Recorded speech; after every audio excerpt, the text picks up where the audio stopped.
축복합니다.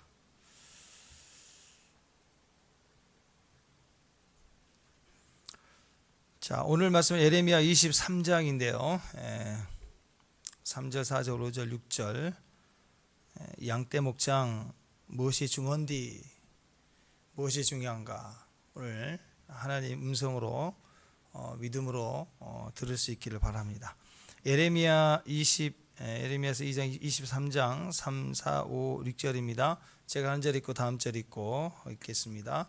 내가 내 양 떼에 남은 것을 그 몰려갔던 모든 지방에서 모아 다시 그 우리로 돌아오게 하리니 그들의 생육이 번성할 것이라. 시작.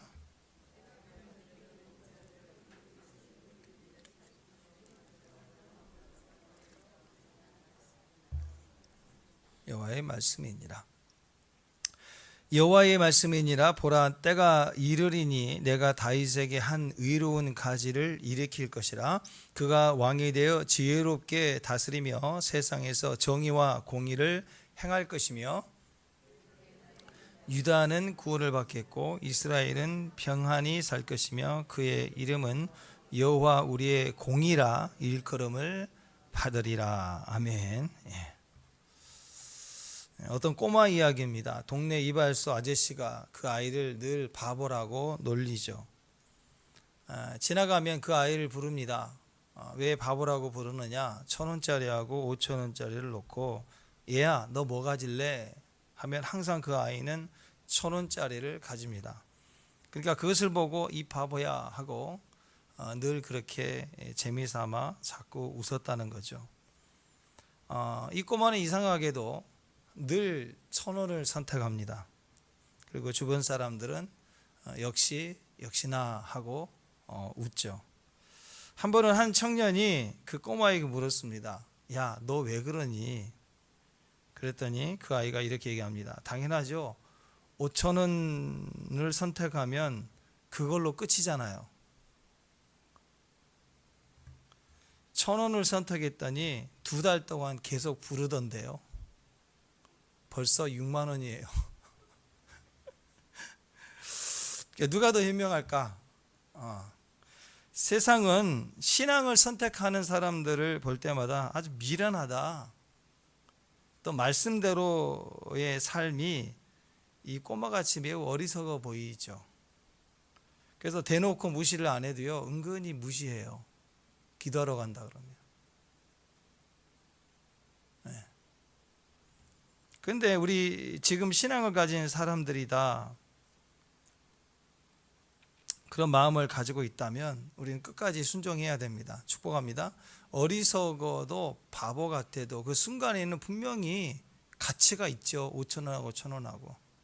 그러나 그 가치가 아니라 더 중요한 가치를 가지기 때문에 순종하는 거죠. 더 큰 지혜를 가지기 때문에 세상의 미련함을 선택하는 것입니다. 고린도전서에 보면 그런 말씀이 있잖아요. 하나님의 어리석음이 세상의 지혜보다 더 지혜롭다. 그래서 우리는 우리가 하는 행동에는 항상 하나님의 지혜가 있기를 바랍니다. 축복합니다. 지혜로운 사람들은요, 그 순간의 현장에 보는 것만 보지 않고 그 이후에 벌어질 전체까지 다 보는 그런 눈이 있죠. 부분에 얽매여서 전체를 보지 못해 실수를 하게 될 때 흔히들 나무를 보지 말고 숲을 보라, 그런 말을 하죠. 작게 보지 말고 크게 보라는 소리입니다. 전체를 보는 눈을 길러라. 그 통찰력이 우리에게 필요하다, 그런 말이죠. 그러니까 똑같은 상황에서도 어떤 사람은 큰 판을 봅니다. 큰 판을 보는 사람이 있고 반면에 어떤 사람은 그거 하나 부분만 보는 사람이 있습니다. 그래서 막 감정이 틀어져 있고 막 생각이 틀어져 있고 막 몹시 흥분해 있는데 물어봐 보면 그것만 보고 있는, 그 앞에 그것만 보고 있는 거예요. 내 전체를 보지 못하더라라는 거죠. 그러니까 그 부분에 매여 있기 때문에 큰 판이 보이지 않는 거고, 또 그래서 그 하나에 생각과 감정이 묶여 있는 경우가 상당히 많지요. 전체를 볼 수 있는 사람은 그래서 어려움이 와도 당장 손해 같아도 전체를 보기 때문에 절대로 그 순간의 손해는 좀 볼 수 있어요. 4,000원이라는 손해는 볼 수 있겠죠. 근데 그 결정은 그 너머를 보고 있는 것이기 때문에 그 순간 어려움이 와도 절대로 방향을 잃어버리진 않아요. 방향. 순간의 이익은 얻었는데 방향을 잃어버리면 끝입니다. 근데 순간에 손해를 보는 것 같은데 방향을 견고히 가지고 있다면 그건 결과적으로 그게 승리인 거예요. 그래서 여러분, 우리가 등산을 할 때도 낯선 곳에 이렇게 관광을 하려고 할 때도 일단 가면 지도부터 보죠. 이번에 가서 보니까 우리 시우도 저 지도부터 볼게요. 그 지도를 한번 보는 거예요. 올라가기 전에. 누구나 마찬가지입니다. 등산할 때 제일 먼저 지도를 한번 훑어보는 것입니다. 왜 지도를 보죠? 부분이 아니라 전체를 한번 보면 그러면 방향을 잃어버리지 않기 때문입니다. 어떤 상황이 와도 방향을 잡고 싶기 때문에 지도를 보는 거죠. 지금 자기 눈앞에 있는 것만 보고 가면 뺑뺑 돌다가 그 다른 길을 이렇게 선택하다 보면 길을 잃어버리고 방향을 잃어버릴 가능성이 훨씬 높습니다. 그러나 전체를 보고 가면 중간중간 막히는 길 같고 답답해 보여도 그냥 의심 없이 계속 갈 수가 있죠. 왜? 이렇게 좁은데 이 끝 막다른 거 아닌가? 아니에요. 지도를 미리 봤기 때문에 그 길이 있는 거예요. 쭉 따라가 보면 확 뚫리면서 지름길에 나오는 거예요. 근데 낯선 곳 가서 보면 알지만요, 이렇게 길이 큰 길이고 분명히 이 집 다음에 길이 있을 것 같아서 갔는데 길이 없는 경우가 있어요. 그럴 때는 돌아서 나와야 돼요. 그래서 여러분, 부분만 보고 가면 넓은 길 같고 지름길 같아도 막상 들어가면 어느 순간 막힌 길이고 길이 없는 경우가 있어서 다시 돌아와야만 하는 그런 경우가 있다는 것입니다. 그러나 전체를 보고 가면 적어도 방향을 잃지 않는다는 것이죠. 그런 의미에서 성경에서 말하는 신앙생활이 뭘까? 우리에게 계속 말씀하시는 신앙생활의 모습은 어떤 것일까? 그동안 너는 계명을 얼마나 잘 지켰냐? 몇 가지나 지켜왔냐? 몇 가지는 지키지 않았냐? 했느냐? 안 했느냐? 또 얼마나 앞으로 더 잘 지킬 수 있느냐? 그게 중요한 게 아니죠. 열심히 했느냐? 게을렀느냐? 그게 그렇게 중요한 죽고 사는 문제는 아니에요. 그 행위가 신앙의 초점이 아니라는 거죠.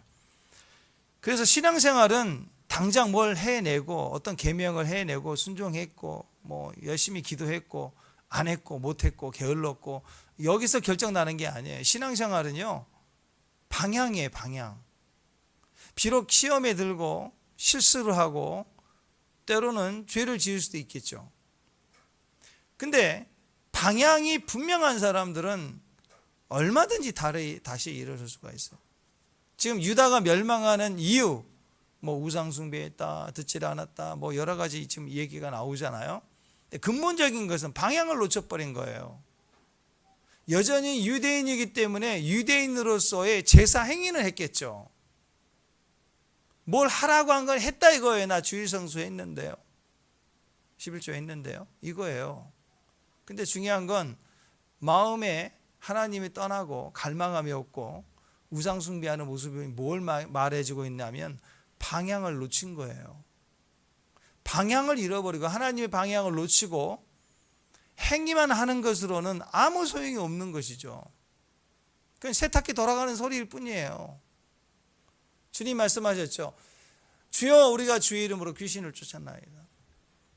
예언했나이다. 선지자 노릇했나이다. 난 도무지 너를 모르겠다. 떠나가라 그러지 않습니까? 뭘 얘기하는 거예요? 행위로 결정나는 게 아니에요. 뭘 얘기하는 거예요? 방향성을 얘기하고 있는 거예요. 신앙생활은 방향성입니다. 방향성을 놓치면 안 됩니다. 그래서 신앙생활이라는 것은 큰 그림을 봐야 되는 거예요. 그래서 하나님은 출애굽하자마자 하나님 말씀을 주시기는 반드시 12정탐꾼을 통해서 가나안을 미리 보게 하신 거예요. 근데 거기에 불평과 원망은 결국 뭘 의미하죠? 하나님 방향성을 싫어하는 거예요. 그 방향이 아니라는 거예요.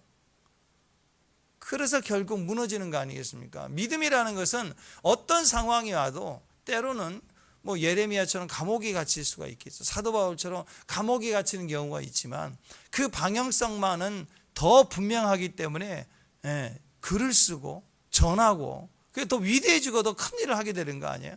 여러분, 우리가 방향성만 가지고 있으면 환경이 제한이 더 온다고 할지라도 그 방향성 때문에 하나님이 주시는 그 길은 더 넓어질 수가 있는 거예요. 자, 그런 의미에서 성경이 말하는 신앙생활이라고 하는 것은 행위가 절대 아니라는 것입니다. 신앙생활은 방향입니다. 큰 방향, 큰 판을 볼 수 있어야 돼. 가나안이라는 하나님 나라라고 하는 큰 판을 우리가 볼 수 있어야 됩니다. 이렇게 우리가 큰 판을 볼 수 있으려면 전체를 보기 위해서 뭐가 중요할까? 오늘 예레미야 23장에 나오는 메시지입니다. 전체를 보기 위해서 뭐가 중요할까? 방향을 잃지 않기 위해서 뭐가 중요할까? 오늘 1절 8절 오늘 내용 중에 기준 핵심이 뭐냐면 인생에는 반드시 목자가 필요하다는 거예요. 목자. 인간은 스스로 문제를 풀 수가 없습니다. 양은 반드시 목자가 필요하죠. 나는 내 문제를 스스로 풀 수가 없다. 이 말은 지금 나에게는 목자가 필요하다라는 말이에요. 여러분, 우리 스스로는 매우 똑똑한 것 같지만 사실 나라는 이 존재 자체는 자기 문제도 풀 수 없는 그런 존재가 못 돼요. 자기 문제도 풀 수 있는 그런 존재가 못 돼요. 한번 곰곰이 한번 생각해 보세요. 난 남들에 비해서 똑똑하다. 야, 쟤는 왜 저럴까?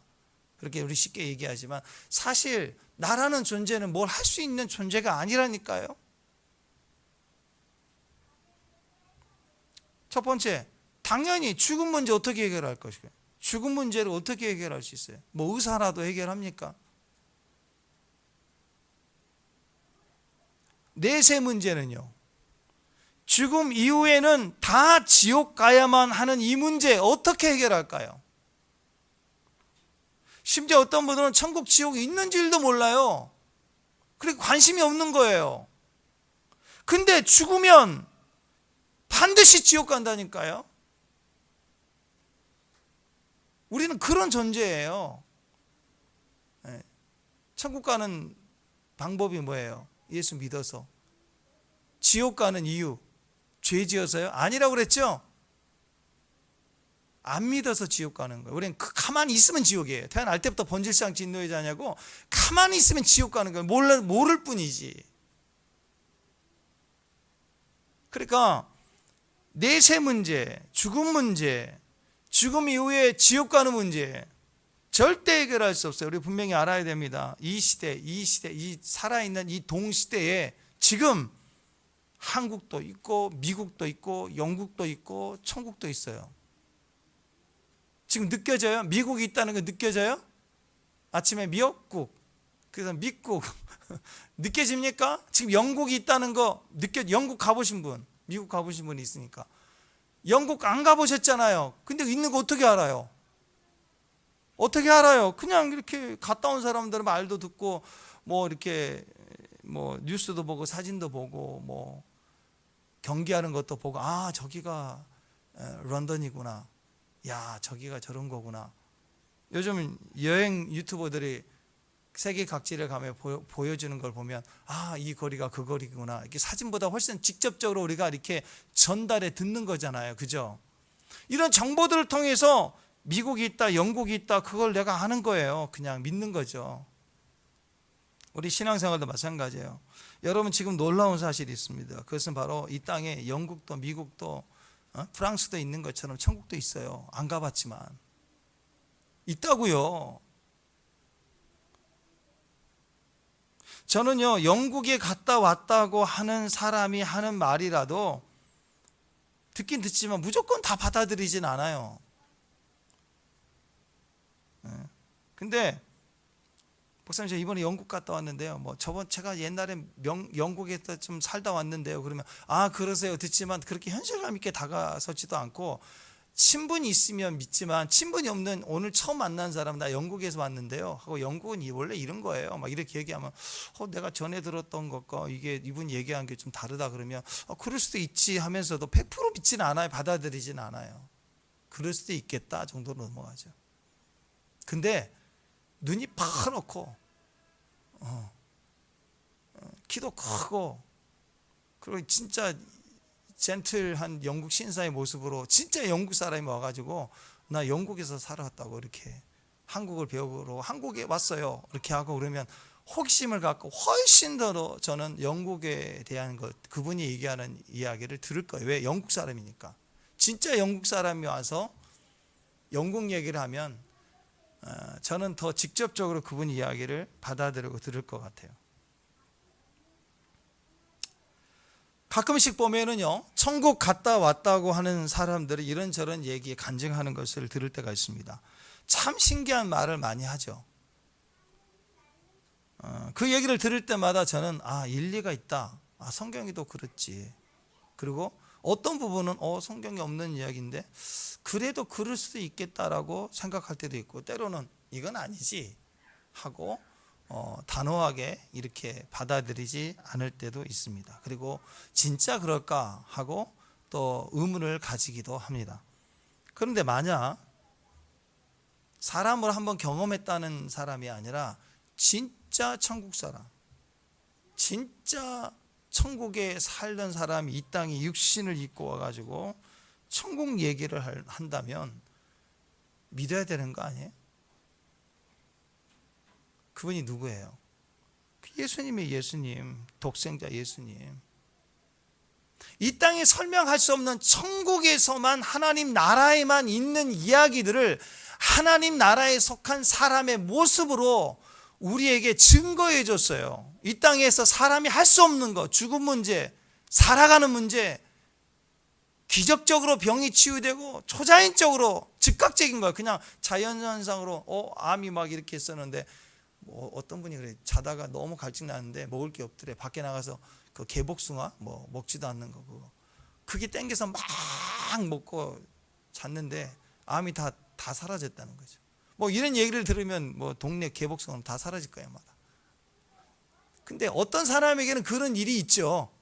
근데 그건 보편적인 게 아니에요. 그런데 예수님이 어떤 좋은 인물인데 많은 지혜를 가진 어떤 분이 기독교라는 걸 이렇게 하나님의 나라를 이렇게 얘기하는 선지자 수준이 아니에요. 이렇게 전해 듣고 오는 선지자 수준이 아니라 하나님의 아들이 천국의 태초부터 하나님과 함께 계셨던 그분이 이 땅에 오셔서 우리에게 천국을 소개해 주는데 분명하다는 거죠. 그 증거를 보여줬어요. 사람이 할 수 없는 일을 했다고요. 아니 어떤 사람이 이건 있을 수 없는 얘기지만 가능성이에요. 그냥 어떤 사람이 나는 외계인입니다. 나는 목성에서 왔어요. 그러면 누구 믿겠어요? 병원에 가보세요 그러죠. 근데 진짜 사람이 이티 모양처럼 지렁이 모양으로 이렇게 와가지고 말을 하면서 막 공중에 떠다니면서 찍 했더니 김낙현 집사님 손이 막 뜨거워지면서 와가지고 쫙 붓고 번쩍거리면서 병이 났고 막 이상한 일들이 터진다 그러면 이건 외계인이 맞다 그러지 않겠어요? 아니 모양 형식만 사람으로 이렇게 나는 외계인입니다 그런 게 아니라 진짜 우리가 상상할 수 없는 진짜 외계인 같은 일을 하면 우리가 상상할 수 없는 그렇잖아요. 요즘 한번 생각해봐서 제가 이렇게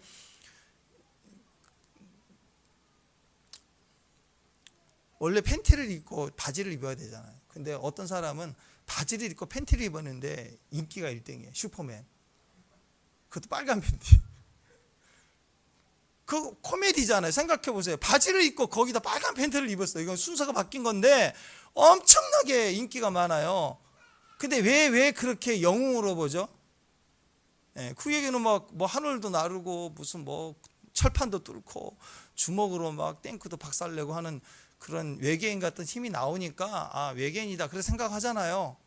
그냥 외계인이 아닌 거예요. 예수님이 진짜 하나님의 아들이라면 말을 전하는 걸로 끝나지 않고 선지자들이 하나님의 말씀을 전하는 과정에서도 기적적인 일들이 있었지만 예수님은 그런 기적의 차원이 달라요.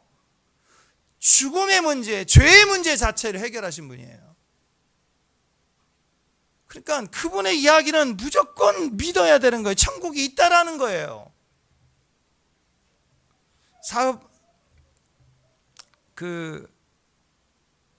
진짜로 이 땅에 오신 하나님의 아들 독생자 예수 그리스도는 하나님의 아들이세요. 그리고 하나님이십니다. 이 땅에 오셔서 그분이 제일 먼저 하시는 말씀이 회개하라 천국이 가까웠다. 이 말이 무슨 말인 줄 아세요? 회개하라 천국이 가까웠다. 그 말은 천국, 하나님의 나라가 진짜 있어. 그리고 난 거기서 온 사람이야 라고 얘기하는 거예요. 천국이 진짜 있다. 그러니까 회개하라. 천국이 간다. 그 회개의 방법이 나를 믿는 거야. 나를 사랑하는 거야. 그 얘기를 온통 하고 계시는 거예요 지금. 이 사복음서에서는 온통 하나님의 나라, 천국과 그 통로인 자신에 대해서 예수님은 계속해서 반복해서 말씀합니다. 내가 길이요 진리요 생명이요 나를 통하지 않고서는 아버지께 올 자가 없어. 천국이 가까웠어. 그러나 회개해야 돼. 그 회개의 방법은 나야. 반성하는 게 아니야. 성찰하는 게 아니야. 믿는 거야. 나를 사랑하는 거야. 그 얘기를 온통 하신 거예요. 그 결정적인 증거가 부활이잖아요. 부활을 통해서 진짜 하나님 나라 천국을 증명해 내셨어요. 부활의 몸으로 나타나서 봤지? 나를 만져보렴. 홀령은 몸은 없어. 영은. 그러나 나는 있느니라. 육체를 만져봐라. 도마가 만지잖아 이렇게.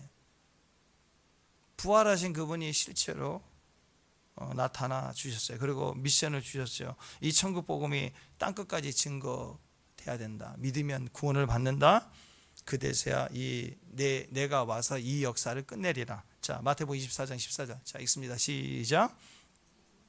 모든 민족에게 증언이 되기 위해서 온 세상에 전파되리니 그제야 끝이 오리라. 천국과 지옥이 분명히 있습니다. 그런데 어느 누구도 죽음 이후에 다 지옥 가야만 하는 이 문제를 해결할 사람이 없어요. 천국과 지옥이 있는데 누구도 천국 갈 수가 없어요. 지옥 가는 이 문제를 갈 수밖에 없는 이 문제를 해결할 사람이 없어요. 그런데 지금도 살아계신 예수님께서 우리에게 그 내세의 답을 주셨어요. 죽음과 사망, 영원한 멸망의 문제를 해결하셨다고요. 우리는 우리 죽음의 문제, 내세의 문제를 해결할 능력이 우리에게는 없습니다. 태어나는 것, 우리가 해결할 능력이 없어요. 자기 마음대로 아이를 가질 수도 없어요. 그냥 은혜인 거예요. 은혜. 얼마든지 할 수 있다. 해보세요. 우리는 너무나 은혜를 많이 받아서 어느 집은 막 4명, 9명까지 낳고 막 그 은혜라고 은혜. 근데 하려고 해도 안 되니까 사람의 생명이 태어나는 것도 안 되니까 지금 세계적으로 가장 많은 돈이 투자되면서 생명을 만들어내려고 하는 그 배아 세포 관련된 일을 하는 사람이 다 동성애자들이거든요. 억지로 결혼해서 애를 가지기 위해서 만드는 거예요. 정자 난자가 아닌 세포로 애를 만들어내서 자손을 만들어내겠다는 거예요. 천문학적인 돈이 들어가면서 연구를 하고 있는 거예요. 복제해서 하려고. 그 배우가 그 사람들. 근데 안 되는 거예요, 잘. 지금 뭐 했다, 안 했다, 뭐 이런 뭐. 생명 태어나는 거 쉬운 거 아닙니다. 사람이 죽는 거 막을 수가 없어요. 더군다나 내세 문제 해결할 수 있느냐? 전혀 없어요. 전혀 없어. 있는지도 모르니까 안심하고 그냥 사는 것뿐이지. 인간은 전적으로 무능합니다. 무죄합니다. 전적으로 타락한 상태입니다. 이 죄로 태어난 이 존재를 해결할 능력이 인간에게는 더 이상 없는 거예요. 살면서 지은 죄에 대한 해결할 능력도, 자기가 지은 죄에 대한 해결 능력도 이 세상에는 없는 거예요. 그냥 덮고 가는 거예요. 아닌 것처럼 거짓말하는 거예요. 그러면 지금부터 앞으로, 과거는 끝내고 지금부터 오늘부터 살면서 죄에 짓지 않을 가능성이 인간에게 있느냐? 전혀 없어요. 전혀 없어. 예수의 피 외에는 절대로 죄를 해결할 수가 없다라는 거예요. 죽음 문제, 죄 문제만 놓고 봐도 인생이 이 문제 절대로 해결하지 못합니다. 뿐만 아니라 우리에게는 더 많은 문제들이 있지요. 다 내가 해결 못해요. 결론입니다. 절대 여러분 무시해서 하는 얘기가 아니라 인간은 저를 포함한 누구도 마찬가지입니다. 해결할 능력이 없어요. 과거에 내가 한 10년 전만 돌아가면 내가 이렇게 할 텐데 라는 생각을 혹시 하게 될 때가 있겠지만, 과연 10년 전으로 돌아가서 다시 살면 더 잘 살 것 같아요? 아니요. 그때 요걸 선택하고 저를 선택했으면 했던 사람이 그걸 선택하면 일이 더 잘 될 수 있을까? 아니야. 더 꼬일 수도 있고 더 잘못될 수도 있는 거예요. 인생은 그렇게 내 계획대로 안 돌아가는 거라고요. 그래서 우리에게는 뭐가 필요하냐? 하나님이 필요해요. 그래서 하나님의 공동체에는 우리는 절대적으로 하나님이 필요한 사람들인데, 하나님의 양떼 목장, 하나님의 공동체에는 양들이라는 개념 자체에 하나님의 필요 존재를 목자라는 관계로 연결해 놨어요. 양들에게는 목자가 없으면 안 돼요. 하나님이 직접 행하시는 게 아니라고요. 모세를 세웠고 이스라엘의 지도자를 세웠고 많은 선지자를 세웠고 제사장을 세웠다는 것은 그게 목자의 개념인 거예요. 가정 안에도 마찬가지입니다. 엄마 아빠가 자녀들에게 있어서는 양이며 목자예요. 그 관계를 통해서 주시는 축복이 있다고요. 안정감이 있다고요. 다 모든 것이 마찬가지입니다. 절대적으로 우리에게는 목자가 필요하다는 거예요. 그 목자의 시작이 바로 우리에게 말씀하시는 예수님이죠. 시편 23편 여러분 잘 아시는 말씀. 여호와는 나의 목자시니 내가 부족함이 없어요. 누가 우리 목자예요? 예수님이에요. 예수님이 절대적으로 우리에게 목자가 되신다는 거예요. 그러면 나는 누구예요? 나는 양이란 말이에요. 양이란 개념에는 목자란 개념이 빠질 수가 없어요. 같은 개념인 거예요. 같이 연합된 경계. 결국 유다가 망하게 된 가장 큰 이유가 뭘까? 우리가 계속 살펴본 것처럼 우상숭배입니다. 거만함입니다. 듣지 않은 거예요. 듣지 않은 것이 습관이 됐어요. 이런 이유들을 계속 말씀하시는데요, 오늘 말씀에서 가장 중요한 이유로 말씀하시는 이 모든 것들을 다 종합해 봐도 가장 큰 책임이 있다고 하는 그 하나님의 이유가 뭐냐? 목자가 제대로 안 세워져 있기 때문이라고 얘기를 하고 있어요. 하나님의 양떼 목장에 무엇이 중요한디? 뭐가 중요해요? 목자가 중요해요.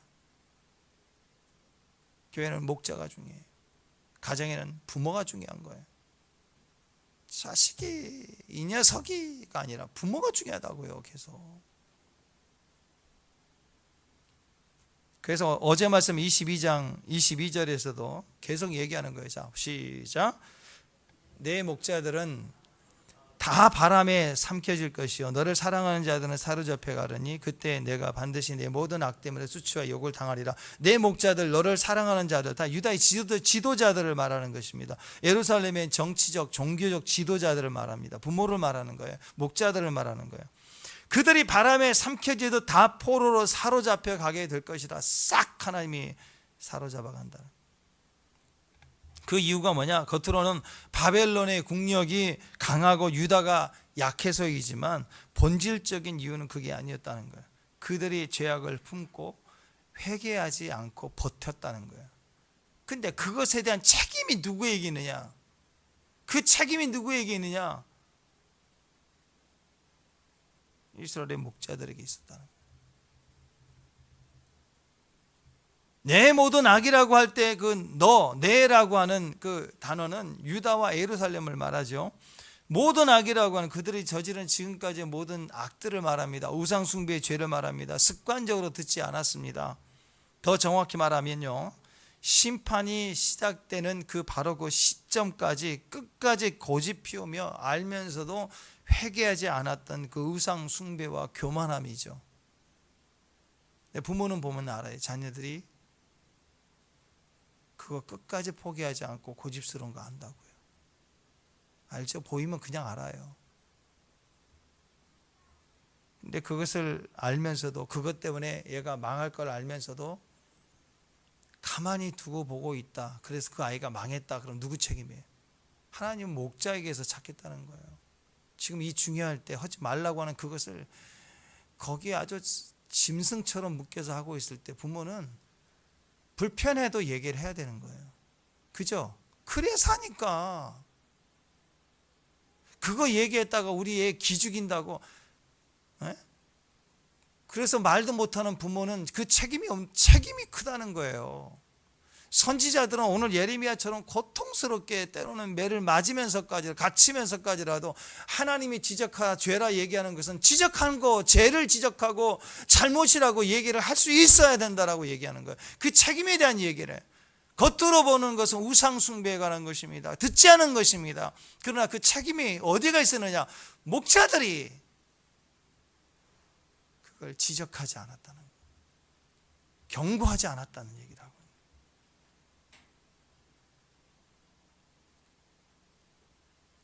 그 고집스러움과 듣지 않음을 지적하고 책망도 하고 가르치기도 하고 회개하게 하고 주님 앞에 돌아오도록 돌보고 책임질 목자가 하나도 없었다라는 거예요. 그 일을 하라고 쓴 목자들이 놀고 있었다라는 거예요. 집이나 짓고 있고 백양목 수입해다가 수입 목재로 칠이나 하고 있고. 그러니까 이스라엘 전체의 멸망과 심판의 책임이 잘못된 목자에게 있었다라고 오늘 23장에 들어오면서 그 책임을 묻겠다라고 하는 거예요. 부모가 된다는 것은 책임을 진다는 것입니다.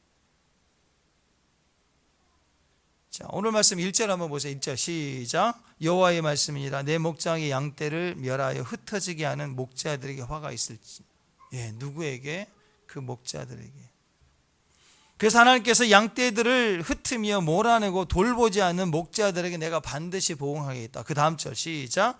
그러므로 이스라엘 하나님 여호와께서 내 백성을 기르는 목자들에게 이와 같이 말씀하시느니라 너희가 내 양떼를 흩으며 그것을 몰아내고 돌보지 아니하였도다. 보라 내가 너희의 악행 때문에 너희에게 보응하리라. 여호와의 말씀이니라. 여러분 우리도 그렇죠. 어떤 사건이 터질 때 물론 그 사건을 일부러 그러지 않았을지라도 그 사건이 크게 터지면 일단 그 부서를 관리하고 그것을 항상 책임져야 될 사람들에게 나중에 우리가 책임을 묻는 거 아니에요?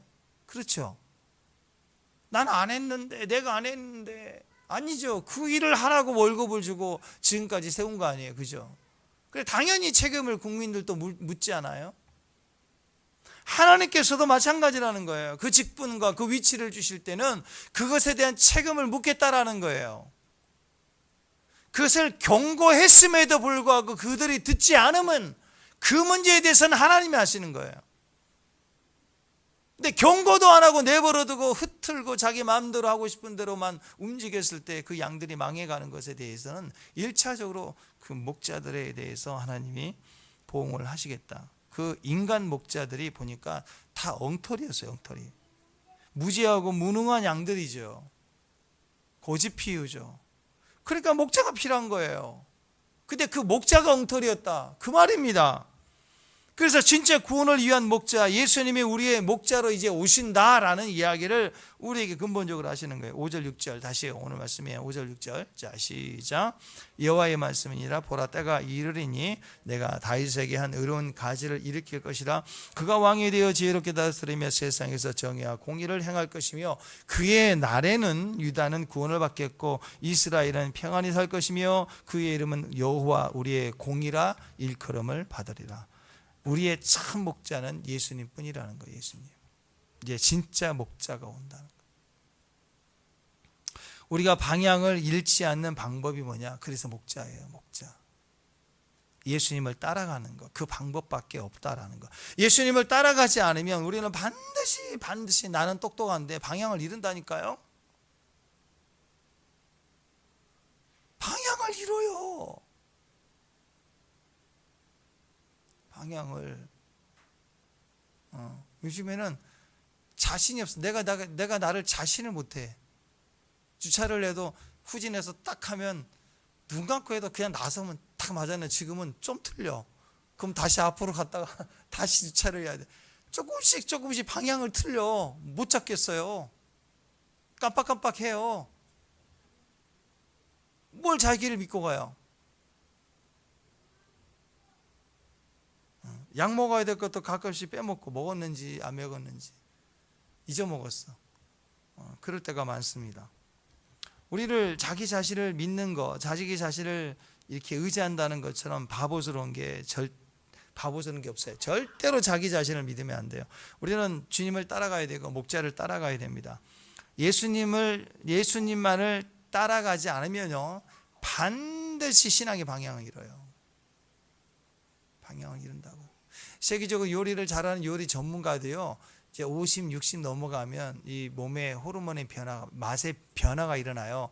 그 맛의 기준을 따라가면 망한다고요. 그래서 그것을 위해서 레시피가 만들어지는 거예요. 정확한 그램 수치를 가지고 그걸 정리해 놓기 시작하는 거예요. 그래야 남을 가르칠 때도 기준이 되고, 그걸 자기 자신도 나이 들수록 그 맛이 변해지기 때문에 그 레시피를 따라가는 거예요. 가장 좋을 때 레시피를 만드는 거죠. 그걸 정하는 거예요. 성경 말씀은 천국에 속한 모든 것들을 가장 아름답게, 가장 정확하게, 분명하게 우리에게 하나님의 레시피를 정해주신 기준이에요. 기준.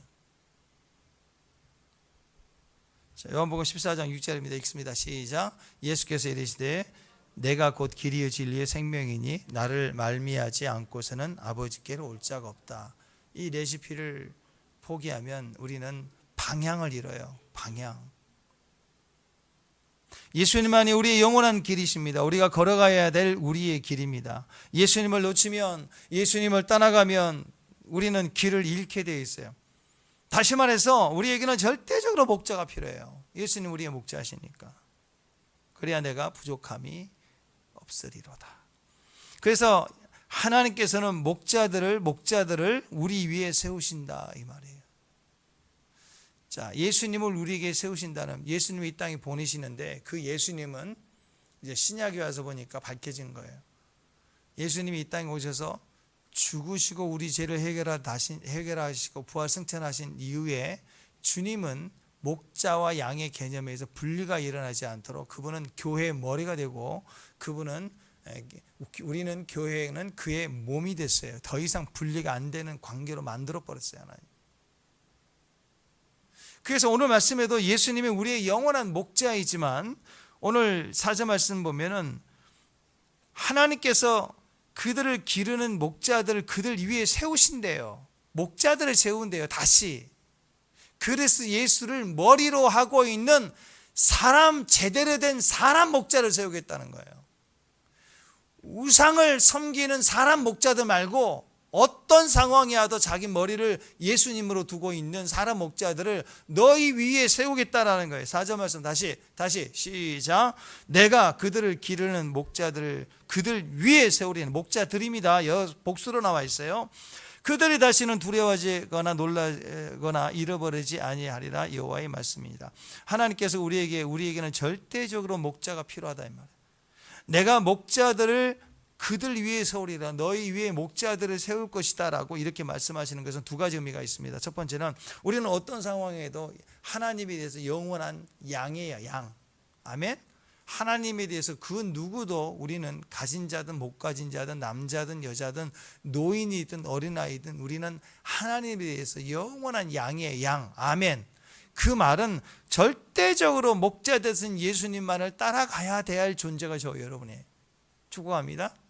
또 다른 말로는 이게 첫 번째고, 두 번째는 우리도 예수님과 같은 좋은 목자가 되라는 거예요. 교회 안에, 가정 안에 목자가 되라는 말이에요. 그룹 안에, 사회 속에서 우리가 정해진 바운드리가 있다고요. 나의 소속이 있는 곳이 있다고요. 거기에 목자가 되라는 거예요. 목자. 좋은 목자가 되라는 거예요. 우리 자신이 목자의 삶을 살아야 한다라는 말입니다. 여러분, 우리가 좋은 목자가 되려면 좋은 목자의 삶을 경험해야 돼요. 좋은 목자의 삶을 살아야 좋은 목자가 되는 거예요. 다윗의 예를 봅시다. 다윗을 보면 목자를 가장 잘 따랐던 양의 모습을 가졌어요. 절대적으로 하나님 중심으로 움직였어요.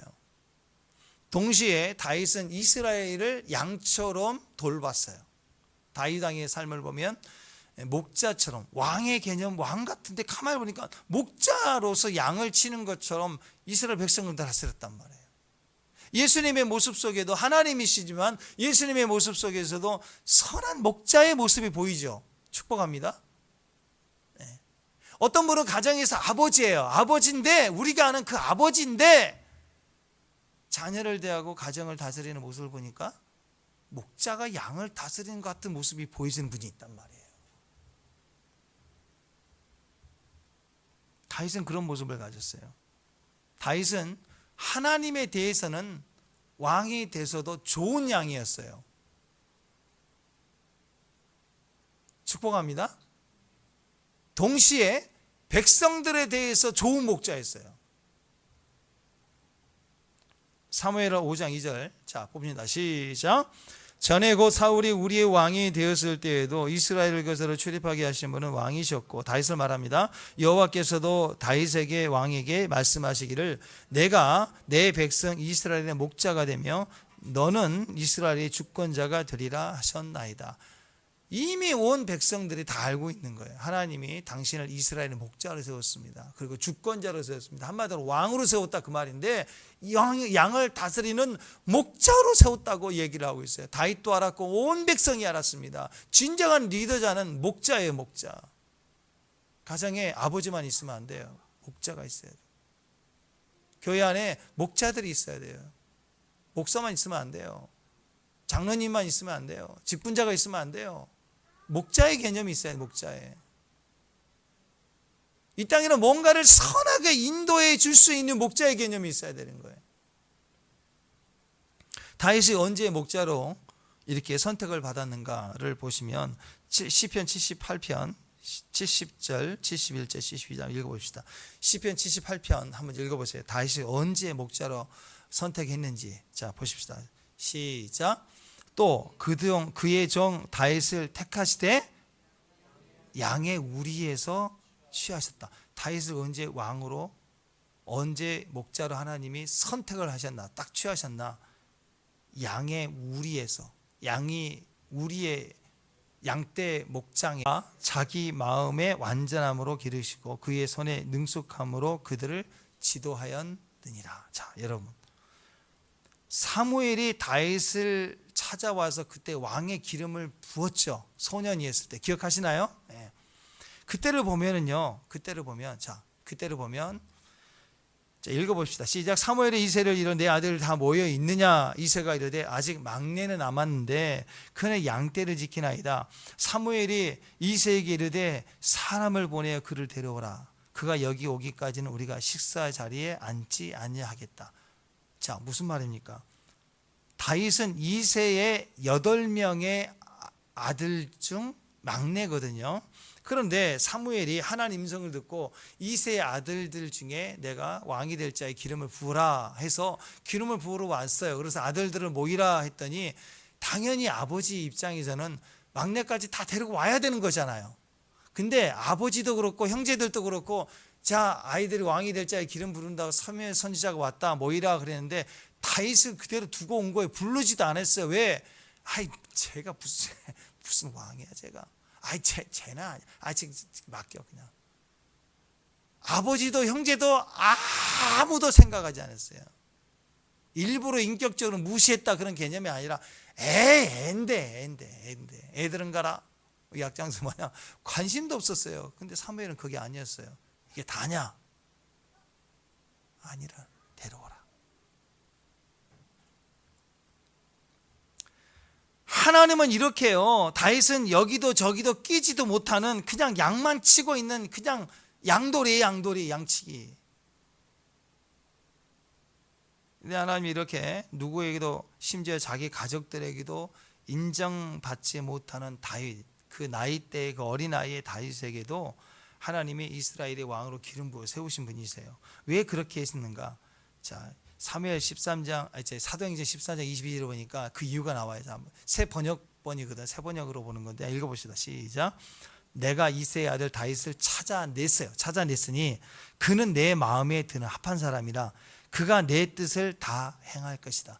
내 뜻을 다 행할 자로 그를 선택했어요. 근데 중요한 건 어디서 선택했느냐? 아까 읽어봤던 말씀처럼 어디서? 양의 우리에서, 양을 칠 때 선택했단 말이에요.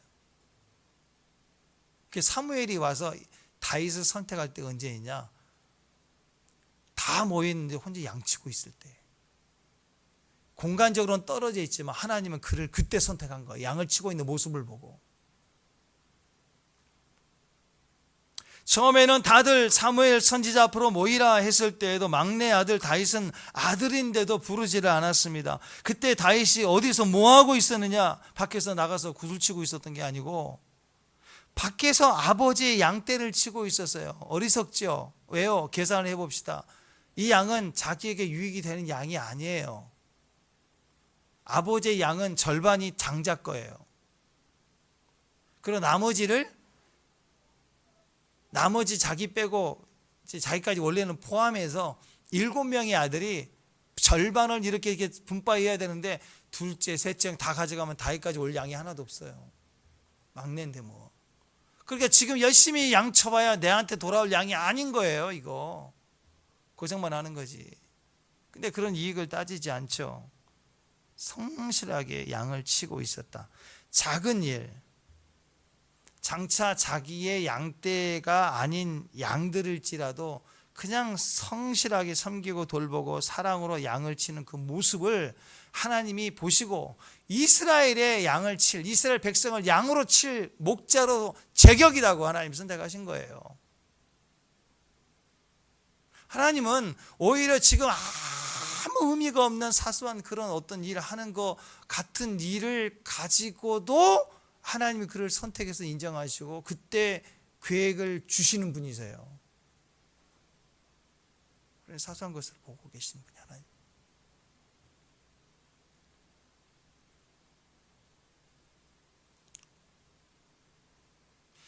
작은 일에도 장차 하나님이 자기 양떼도 아닌 일들을 맡겨주신 일이지만 내가 해야 될 일일 때 그 일을 성실히 해가는 그 모습을 보시고 다음 여정의 책임자로 그를 기름 부어 세웠다라는 거예요.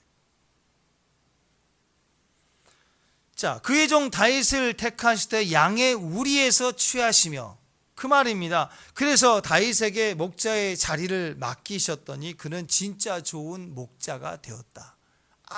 아무도 보지 않는 혼자 있는 시간들을 지켜본 하나님께서 역시 하는 사람이 진짜예요. 그죠? 여러분 사람은요 혼자 있을 때 뭐 하는가를 보면 그 사람이 그 수준이에요. 자, 여러분 혼자 있을 때 뭘 주로 하시나요? 그게 진짜 내 모습이라고. 그게. 근데 다윗은 혼자 있을 때 아무 무의미한 일일지라도 양을 치는 그 모습, 왕의 일을 하고 있었다라는 거예요.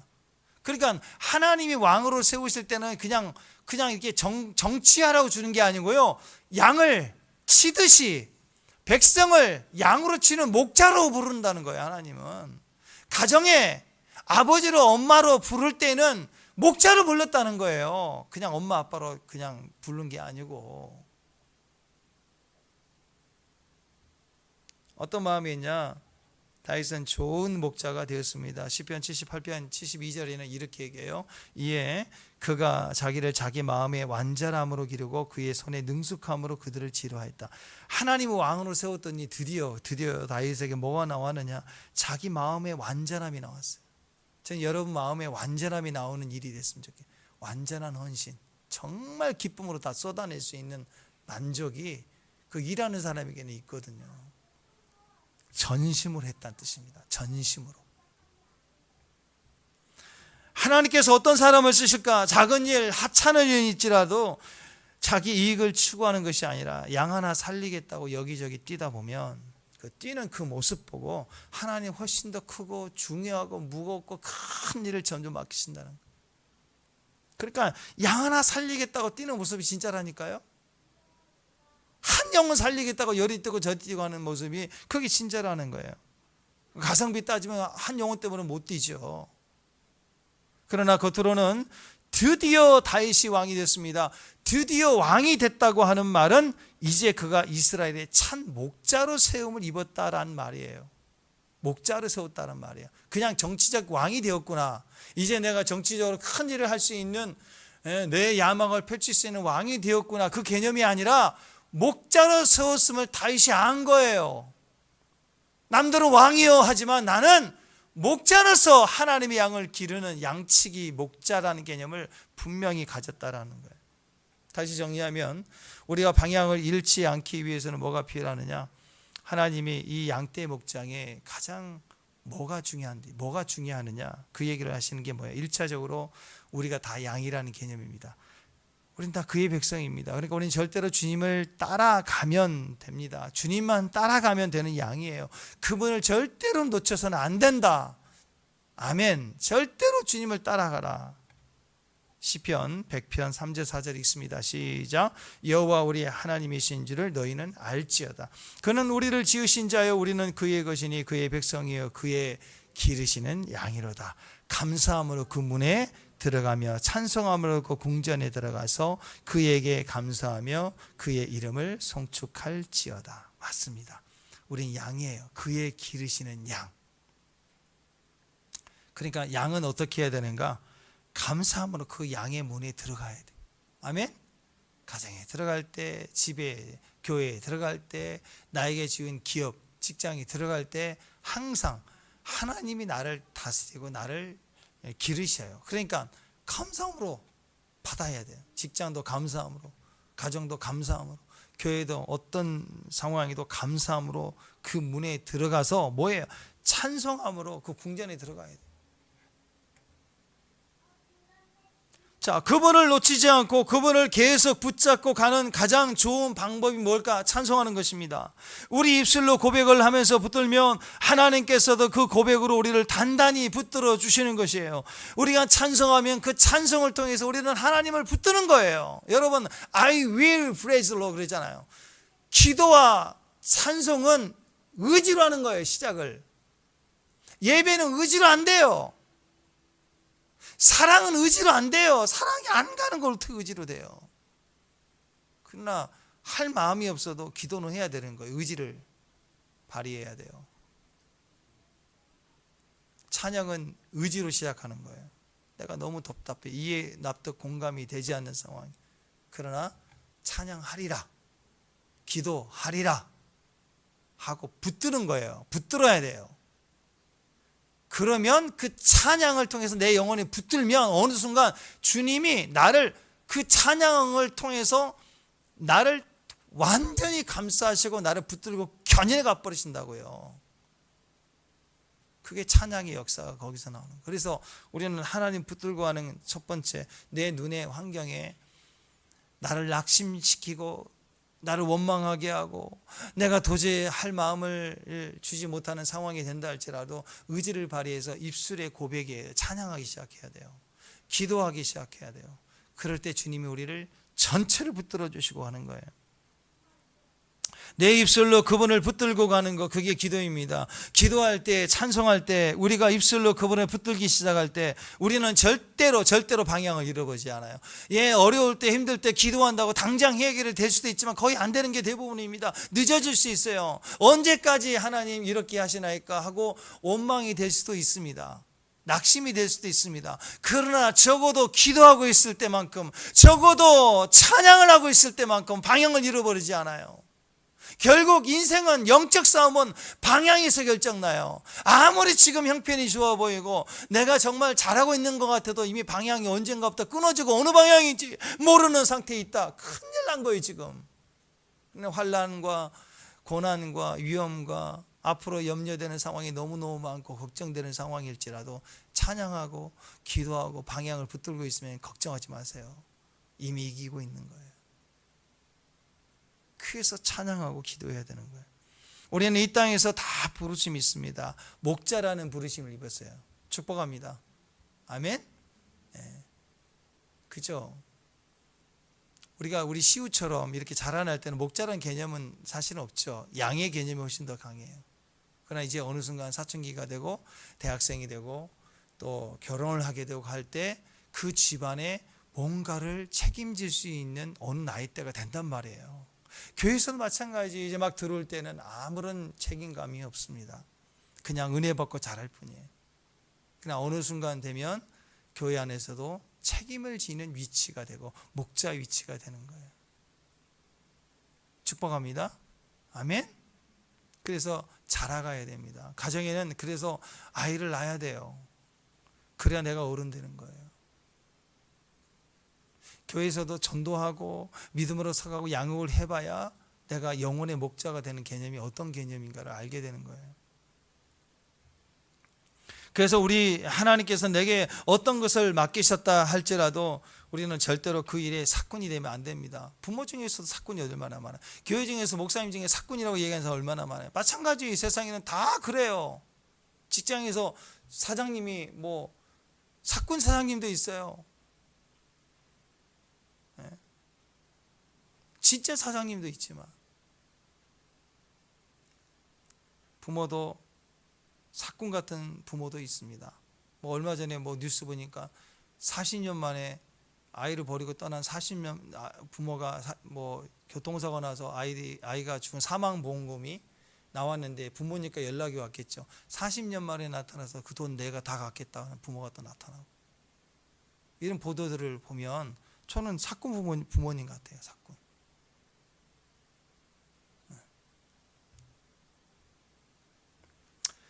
아무리 사소하고 작은 일이라 할지라도 성실하게 끝까지 섬기는 선한 목자의 모습을 가져야 됩니다. 부모로서 또 교회에서 목자로서 다 우리가 그런 역할을 해야 됩니다.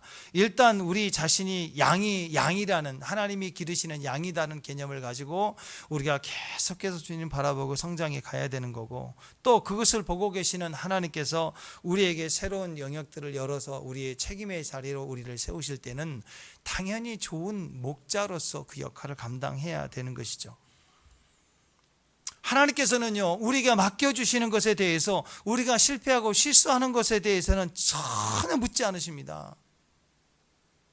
우리는 실수할까봐, 실패할까 걱정하는데요, 아니에요. 실패하고 실수하는 것은 얼마든지 그분이 다 뒤에서 책임져 주시고 회복시켜 주세요. 문제는 실수와 실패가 아니라 주님 앞에 충성할 마음이 없는 거예요. 계산해 보니까 아닌 것 같은 거예요. 하기 싫은 마음을 따라서 안 해버리는 거예요. 그러니까 겉으로 드러나는 실수와 실패는 없었죠. 안 해버리니까. 근데 그것에 대해서 하나님이 질문을 하시는 거죠. 책임을 지게 하시는 거예요. 이 악한 종아라고 말씀하신다라는 거예요. 아브라함 보세요. 모세 보세요. 다윗 보세요. 위대한 인물이지만 다 실수하고 실패하고 심각한 죄를 지은, 엄청난 죄를 지은 또 그런 사람들 아니에요? 그러나 하나님의 그들의 마음 중심에는 영원한 하나님의 마음이 있어요. 하나님의 절대적 마음을 가져요. 절대적 방향성을 가졌어요. 그러니까 하나님이 그 죄를, 다윗 같은 죄를 엄청 죄를 많이 지었잖아요. 보이는 죄에 대해서만큼은 여러분 다윗 앞에 가면 당당할 필요가 있어요. 다윗이 그렇잖아요. 가정을 파탄시키고 그 남편을 갖다가 무지하게 그냥 속여 죽이고, 이거 살아남을 죄가 아니에요, 사실은. 그런데 하나님은 뭘 보세요? 하나님의 중심이 있는 그 은혜를 보시고 회개하는 그 모습 속에 하나님을 새롭게 하시고 계속 세워나가는 것을 봐요. 그런데 하나님 앞에서 해보지도 않고 순종할 마음이 없어요. 자기 계산만 앞세워서 그 주인을 오해하고 땅에 묻어놓고 살면서 원망 불평 누구 탓이나 하면서 아무것도 하지 않는 사람에 대해서는 하나님이 정죄하신다는 거예요. 그러니까 항상 주의 마음, 특히 오늘 말씀에는 목자의 마음이죠. 목자의 마음을 가지고 실패하더라도 부딪혀 가보라는 거예요. 그러면 하나님이 그 나머지를 다 책임져 주시고 회복시켜 주신다는 거예요. 직장에서도 그 직분에 대해서도 마찬가지입니다. 선한 목자라는 말을 넣어서 자기 직분으로 받아들여야 돼요. 학교에서 선생님이면 다 선생님 그러지만 우리가 받아들일 때는 선한 목자인 선생님, 이런 개념으로 하나님 나를 그곳에 세우셨다라는 로드십이죠. 로드십. 하나님 나를 세우셨다는 하나님 관계 속에서 그 일을 아름답게 감당해 나가야 돼요. 직장에서 차장님이면 그냥 차장이 아니에요. 선한 목자이신 차장님. 나를 거기에 하나님이 세우셨다. 그 직분에 대해서 선한 목자로 내가 섬기는 거예요. 가정에서도 선한 목자인 엄마, 선한 목자인 아빠, 그런 모습으로 우리가 주의 성직으로 감당해 가라라는 거예요. 목자의 심령을 가지고 있는 아빠, 목자의 심령을 가진 선생님, 목자의 심령을 가진 차장, 과장, 그런 존재가 되라는 것이에요. 이렇게 행할 때 세상 살이하는 일인데도 믿음에 흔들리지 않고 방향을 잃어버리지 않는 것, 그게 정말 중요해요. 목자에게 제일 중요한 건 하나님 방향이에요. 능력은요, 하나님 주세요. 1초도 안 걸려서 하나님 주신다고요. 히스기야가 아수리의 침공 속에 죽을 위기에 당할 때 그가 조롱의 말로 그 삽사개, 랍스타 같은 녀석이 쓴 글자를 가지고 성전에 가서 에레미야에게 기도 부탁하고 나서 엎드렸을 때, 하나님께 기도했을 때 보세요. 히스기야의 그 하나님에 대한 절대적 방향성을 가진 목자로서 엎드렸더니 그날 밤에 18만 5천 명을 하나님 치시잖아요. 다윗의 위대한 마음이 합한 자, 그게 뭐예요? 하나님의 방향성이 절대적인 사람이었다는 거예요. 목자에게 제일 필요한 것은 절대적인 하나님의 방향성이에요. 가정의 부모, 가장 중요한 게 뭐예요? 하나님의 절대적 방향성을 가진 부모가 되는 거예요. 능력은 두 번째예요. 재능은 두 번째예요. 하나님의 방향성을 가진 목자가 되어야 됩니다. 양과 목자는요, 절대 떨어질 수 없는 관계예요. 축복합니다. 축복합니다. 그래서 양을 얘기할 때는 목자를 포함해서 얘기하는 거고, 목자를 얘기할 때는 우리를 생각하고 주님이 말씀하시는 거예요. 그러니까 성경에 보면 우리가 오해할 때가 있습니다. 하나님은 양을 이리 떼 속으로 보내셔요. 자, 보내세요. 마태복음 10장 16절 읽어보세요. 자, 시작. 보라, 내가 너희를 보냄이 양을 이리 가운데로 보낸과 같도다.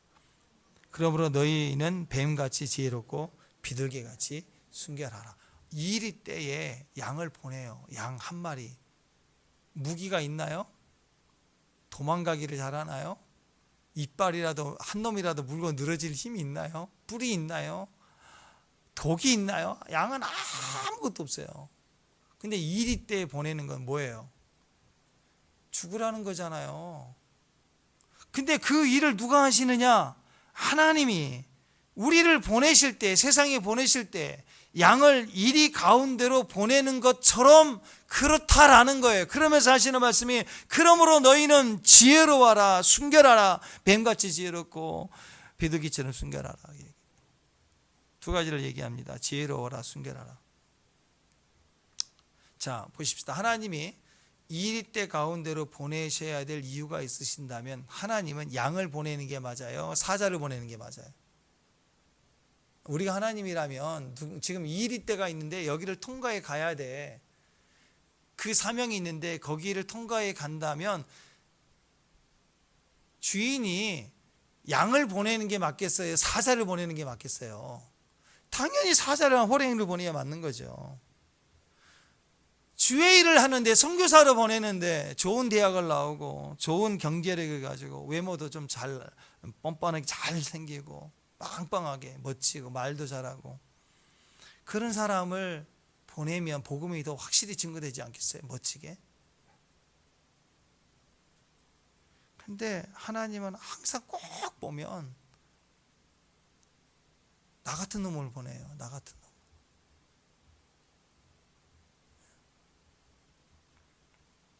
그러니까 하나님께 왜 하나님 왜 나를 보내서 옆에 있는 저 호랑이를 보내시죠? 쟤는 나한테 얼마나 드세게 하는데 쟤를 보내면 다 저 이리들 다 뒤집어 놓고 갈 텐데, 저기는 저 호랭이를 보내시고 여기 있는 사자를 보내시지 왜 꼭 이리 때 있는 데는 양을 보내시냐고요. 근데 여러분, 우리가 기억해야 될 게 오늘 이 개념입니다. 양을 보냈다라는 그 양이라는 개념 속에는 목자라는 개념이 같이 있는 거예요. 양을 보낸다는 말은 나와 너가 함께 가자라는 뜻이에요. 양은 절대로 우리를 벗어날 수 없고요. 양은 절대로 목자를 벗어나서는 살 수가 없어요. 근데 목자가 양을 보낼 때는 양만 보내지 않아요. 축복합니다. 양의 개념 속에는 힘들어. 나 가출할래. 그럴 수도 있죠. 양 중에는 그런 가출 양이 있을 수 있어요. 나는 탈출할 거야. 그래서 탈출한 양이 하나씩 있을 수 있다고 합시다. 근데 목자의 개념에는 한 마리의 양이라도 우리 밖으로 내보내질 않아요. 숫자를 세요. 반드시 수를 세요. 이해가 되시나요? 이번 주에 양 한 마리가 집을 나왔어요. 우리 앞에 있는 우리 찰레가 찰레야 너 왜 교회 와 있니? 그랬더니 눈물을 흘리면서 저 집 나왔어요. 우리 찰레가 그래 너무 잘 나왔다. 나올 때는 교회로 얼른 와 항상. 그리고 교회로 집 나와서 교회 올 때는 항상 에어컨 틀고 있어야 돼. 내가 방법을 가르쳐 줬어요. 이제. 근데 한번 보세요. 우리는 그럴 때가 있어요. 예배 제끼고 어디 가버리겠다 막 그럴 때가 있잖아요. 마음이 기도 이제 안 해. 나 안 해. 그럴 때가 있다고요. 혹시 그런 마음이 있을 수 있는데 하나님은 절대로 한 번도 0.001%라도 이제 그만하자. 너 나 힘들다. 그런 마음을 절대로 안 가지세요. 그러니까 양을 이리 가운데로 보내는 것 같다라는 말 속에는 양만 절대로 보내시지 않으신다는 거예요. 목자의 개념을 가지고 보내시는 거예요. 목자와 함께 가는 양으로 가라라고 말씀하고 있는 거예요. 그래서 지혜를 가져라, 순결하라. 그 지혜를 누가 줘요? 그 순결함을 누가 주는 거예요? 그것이 주님이라는 거예요. 주님과 함께 가는 양의 개념은 순결함이에요. 그리고 지혜로움이에요. 세상에 들어가는 양의 전략은 뱀 같은 지혜, 비둘기 같은 순결함이, 이 둘은 항상 같이 가는데요. 뱀 같은 지혜가 무엇이냐? 자, 너희를 넘겨줄 때 무슨 말을 할까? 염려하거나 걱정하지 말라. 성령이 그때 할 말을 주실 것이다. 그랬죠. 그거예요, 그거. 그러니까 성령이라는 전제, 개념을 가지고 우리에게 지혜를 말씀하고 있는 거예요. 그러니까 우리가 이리 때 사이에 지나가야 되는 환난을 경험한다고 할 때 우리가 뱀 같은 지혜를 가진다. 그 말은 성령을 의지하고 끊임없이 들으려고 해야 된다는 거예요. 양의 개념은 반드시 들어야 되는 거예요. 들으려고 해야 되는 거예요. 안다고 제발 하지 마세요. 맞다라고 얘기하지 마세요. 맞는 거 아니에요. 자기 상황에서 부분적으로 볼 때 맞는 것 같은 거지. 전적으로 보면 그거 맞는 거 아니라고요. 옳은 거 아니에요. 우리는 여전히 부족한 거예요. 내가 현재 맞다고 생각하는 거 계속 붙들고 가보세요. 반드시 방향 잃어버립니다.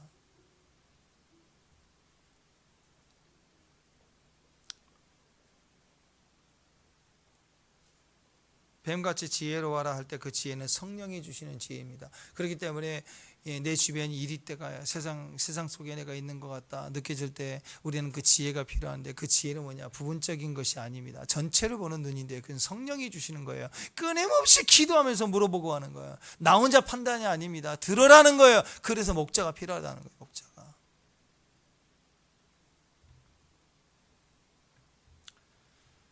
기도하면 주님은 우리에게 지혜를 주십니다. 기도하면 우리의 잔머리가 끝장이 나요. 기도할 때 듣습니다. 근데 그 듣는 것들에 대해서 확증을 주고 우리에게 확인해 주고 내가 옳다라고 하는 것을 부분적으로 붙잡고 가고 있는 고집스러움을 누가 그 안에서 우리를 책망하고 경고해 주고 중단시킬 수 있는가? 목자예요, 목자. 그래서 공동체에는 반드시 목자가 필요한 거예요. 보이는 목자를 통해서 주시는 책망도 못 들으면 하나님이 주신 음성을 다 들을 수 있어요, 우리가? 부분적으로 말씀해서 지적해 주는 목자의 음성도 듣기 싫어하면 하나님이 여러분에게 말씀하시는 거 다 들을 수 있어요? 저는 굉장히 부담스러울 것 같아요. 우리는 어느 선까지만 하나님 듣기 좋아하잖아요. 하나님 무언가 말씀하면 한 방에 다 쓰러진다니까요. 그걸 안 들으려고 해요. 그 말씀 하실 때쯤 되면 피해버려요. 뭘 요구하시는지 아니까. 설마 하나님이 나에게 이 이삭을 내놓으라고 하시는 않겠지. 그 선까지는 아브라함은 자유해. 나 자유 얻었네, 너 자유, 우리 자유 얻었네. 근데 그거 다 말씀하실 때, 그 얘기할 때쯤 되면 불편해지기 시작하죠. 우린 그런 존재예요. 근데 그 불편함을 지적해주고 책망해 줄 수 있는 사람이 필요해요. 한번 저와 여러분의 인생을 돌아보면 여러분에게 누군가는 목자가 돼서 이끌어주고 인도해주고 부담스럽게 하고 막 하기 싫은데 억지로 하게 하고 또 뭐 하고 싶은데 하지 말라고 얘기하고 막 그 갈등 속에서 성장한 거 아니에요? 가만히 있는데 신앙 성장하신 분 손 들어보세요. 난 내버려둬, 나는 신앙 잘 성장할 수 있을 거야 해서 스스로 성장할 수 있는 사람 있나요? 아무도 없어요. 우리는 고집스럽기 때문에 누군가가 책망하고 이끌어주고 데리고 오고 끌고 오고 갈등하고 이끌어주는 목자가 지금도 필요한 거예요. 두 번째, 비둘기 같은 순결이라고 얘기해. 순결이라고 뭐라고 얘기했냐면 마태복음 10장 22절에 미움을 받을 때 너희는 끝까지 견딜 때 구원을 받는다 그랬습니다. 순결은요, 타협하지 않는 거예요. 한결같은 색깔을 가지고 있는 거예요. 환난과 핍박을 당해보면 이 사람이 진짜 순결한 건지 가짜 순결한지가 드러나요. 다 순수한 마음으로 애국운동한대.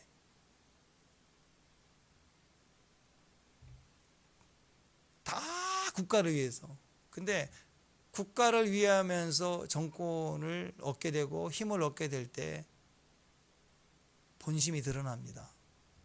진짜 애국운동을 한 사람과 자기 부흥운동을 했던 사람이 드러나요. 근데 너무 나중에 잘 돼가지고 드러나는 거기 때문에 막을 수가 없죠. 사실 우리나라의 비참한 역사이긴 하지만요, 구한말 시대 진짜 독립운동을 진짜 했던 사람들은 정말 고난 속에 그 가족이 풍비박산 나가지고 자손들이 만석군들이 배 쫄쫄 굶고 굶어 죽고 그런 역사들이 너무 현장적으로 너무 많이 나와 있어요. 근데 야망을 가진 독립운동을 했던 사람들은 지금 얼마나 그 후손들이 잘 되어 있는지 몰라요. 이게 불편한 현실이에요. 뭐 그 정치 얘기니까 더 이상 뭐 끌고 가지 않겠지만 친일파 그 세력 후손들이 지금 얼마나 땅덩어리로 잘 살고 있는지 정리가 안 됐어요. 그 부분에 대해서 우리나라가. 그건 딴 얘기고, 중요한 건 어려움이 올 때, 고난이 오면 순수함을 가진 그 방향성은 끝까지 있습니다. 근데 거기에 섞여 있는 마음은 유다 같은 사람은 배신하고 팔아버리고 도망가 버려요. 그러니까 순전하다, 비둘기같이 순결하다는 것은 아무리 갈등을 해도 끝까지 있는 거예요. 이익이 보지 않아도 끝까지 있는 거예요. 그 색깔을 내는 거예요. 그 색깔을. 그냥 그 순전한 사람을 하나님 기뻐하신다고 봐요. 소금이라고 하는 개념이 그렇죠. 한결같이 그 맛을 내주는 거.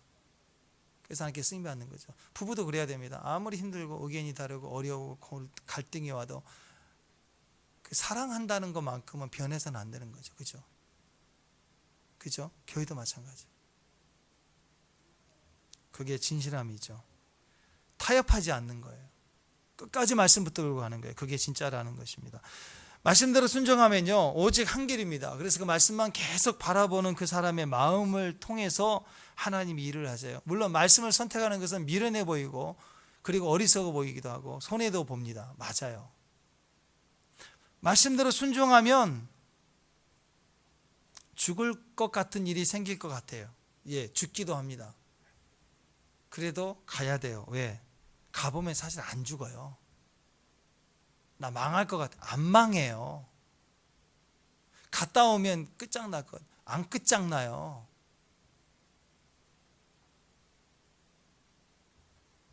우리 인생이 너무 복잡하죠. 단순하게 사는 방법은 딱 하나밖에 없어요. 믿음으로 사는 것밖에 없어요.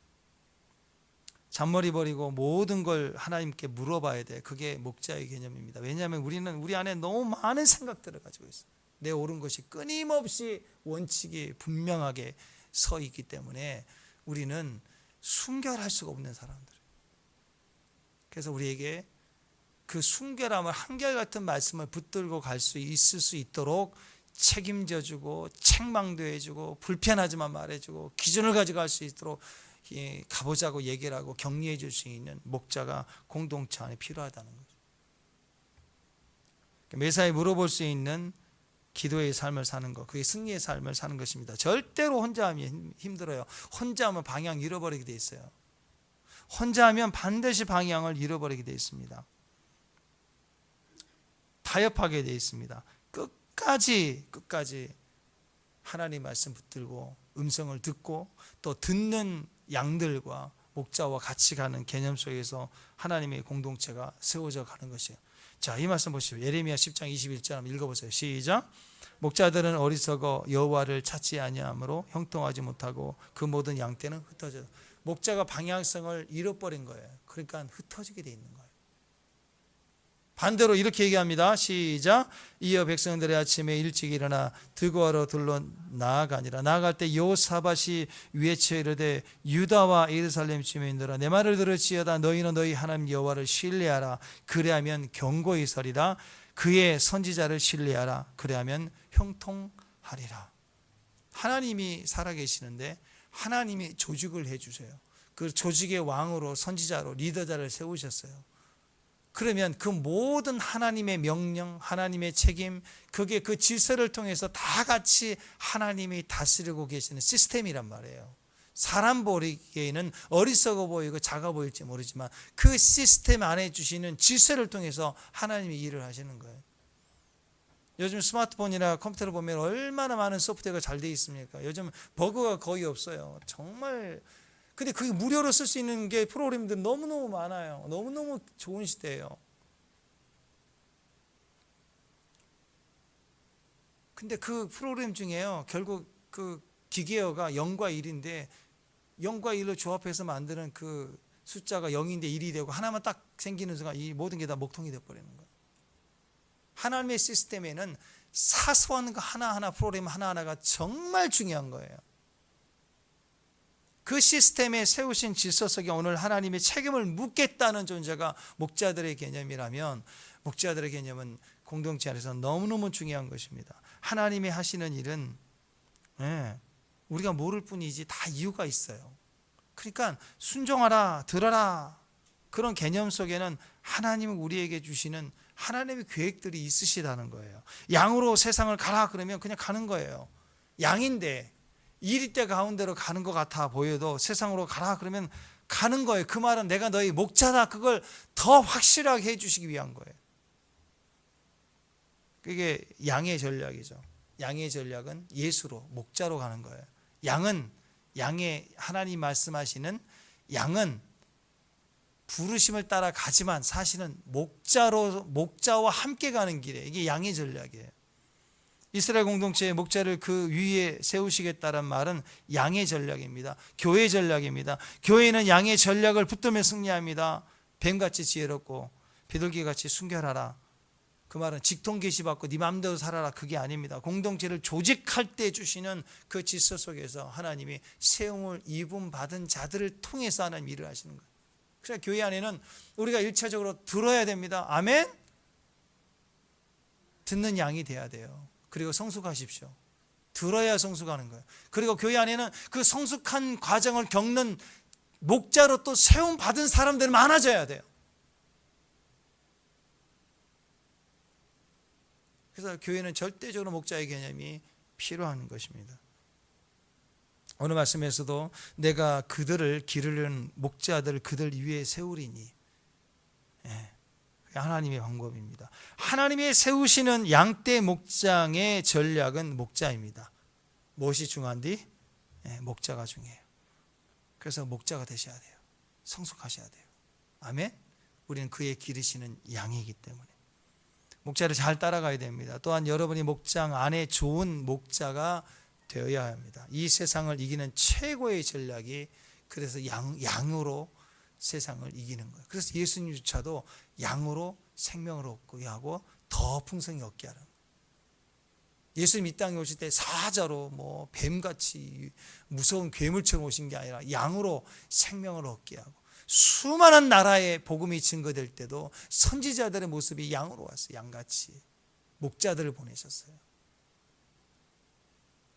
사랑하는 여러분, 이 마지막 때 양떼 목장의 전략입니다. 목자를 세워가는 것.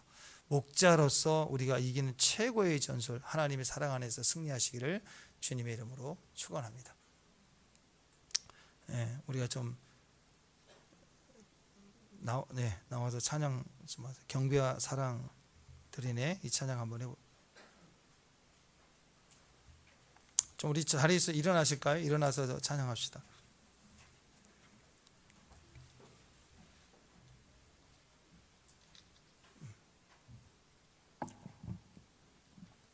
축복합니다. 오늘 말씀 생각하시면서 우리에겐 영원한 목자 되신 예수님이 계시고 우린 양이다, 주님을 따라간다, 그런 믿음으로 우리가 주 앞에 우리 마음을 드리고 찬양했으면 좋겠습니다.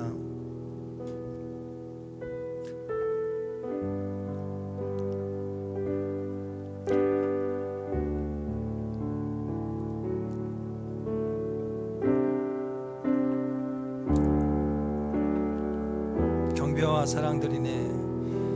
경배와 사랑드리네.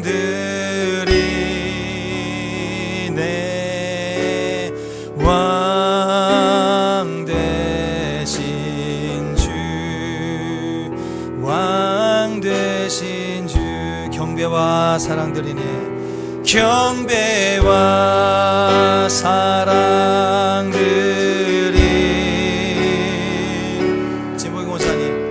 왕 되신 주. 한 번 더. 경배와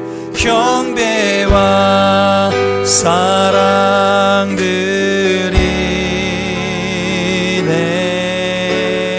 왕 되신 주,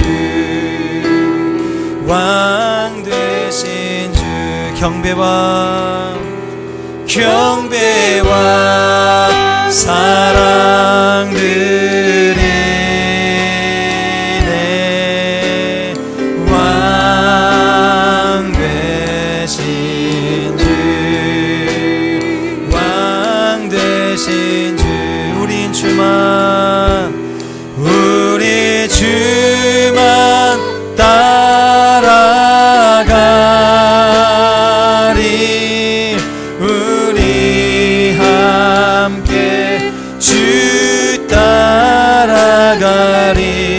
우리 주만 따라가리. 왕 대신 우린 주만 따라가리.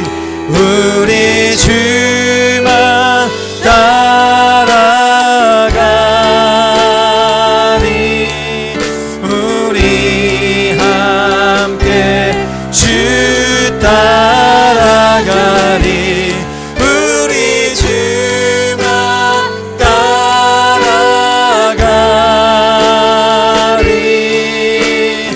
왕 된 우리 주만 따라가리. 우리 주만 따라가리.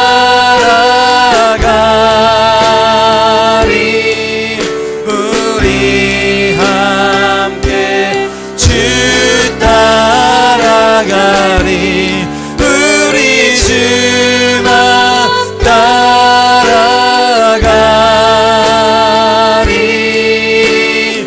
왕 된 한 번 더. 우리 주만 따라가리. 할렐루야. 우리 주만 따라가리. 우리 함께 주 따라가리.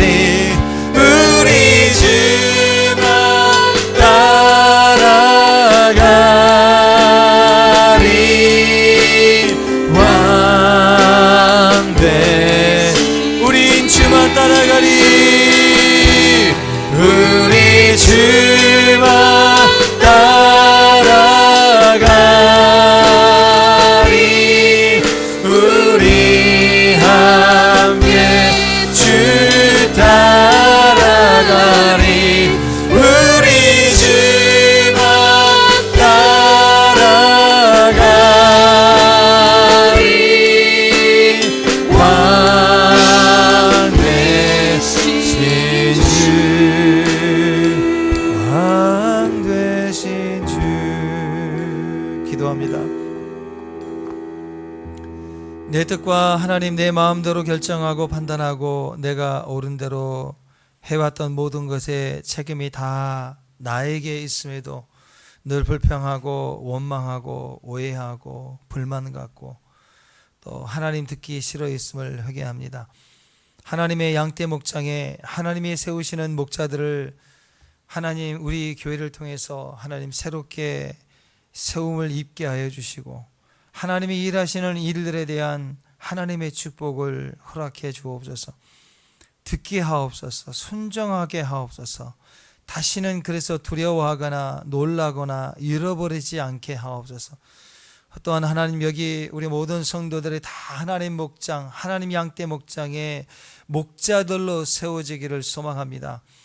교회와 가정과 기업의 이 마지막 시대에 하나님의 뜻을 이루시는 도구로 사용해 주옵소서.